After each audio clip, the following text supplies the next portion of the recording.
Just 3 companies provide the majority of the equipment that Americans depend on to cast their votes. But election experts and some lawmakers say much more regulation is needed in an era of cyber attacks and foreign interference. The fact that we've not moved any election security legislation and the White House and the majority leader continues to fight it means that it's very, very doubtful that these companies will have the kind of appropriate oversight they need before we go to the polls in November. The concerns run the gamut from where vendors are buying their parts overseas to how they screen their personnel to keep out bad actors. Another question, who owns the companies, has been repeatedly raised after a vendor used by Maryland was linked to a Russian oligarch. The fact of the matter is, we don't even know how many vendors there are working on critical election infrastructure, and we don't know where they're working because the whole scene is so unregulated. The 3 largest election vendors promised more transparency at a congressional hearing earlier this year, and Nebraska-based Election Systems and Software told Newsy a lot has changed.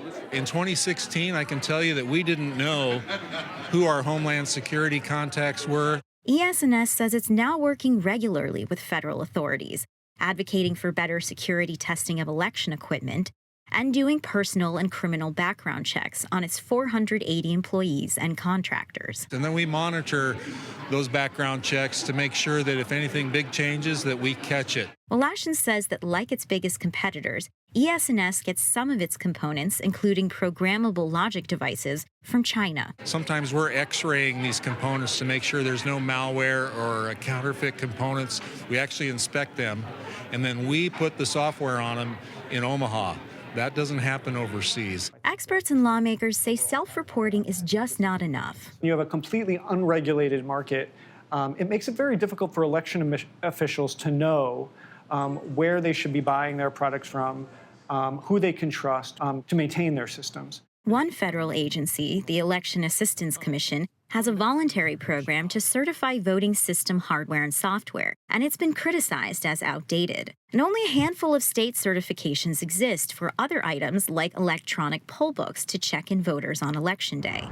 Elections were seen as an administrative matter for states until Russia's assault on the 2016 election. After that, the Department of Homeland Security designated elections critical infrastructure to national security. Without either a federal certification process or some requirements that vendors have to comply with, mostly we're going to have to take them at their word. And I'm not saying that their word isn't good, it's just impossible for us to know.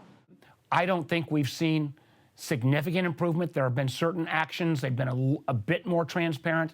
But just as we've seen with the cases of Facebook and Twitter and Google, they've improved some of their tactics, but they're a long way from being where they need to be.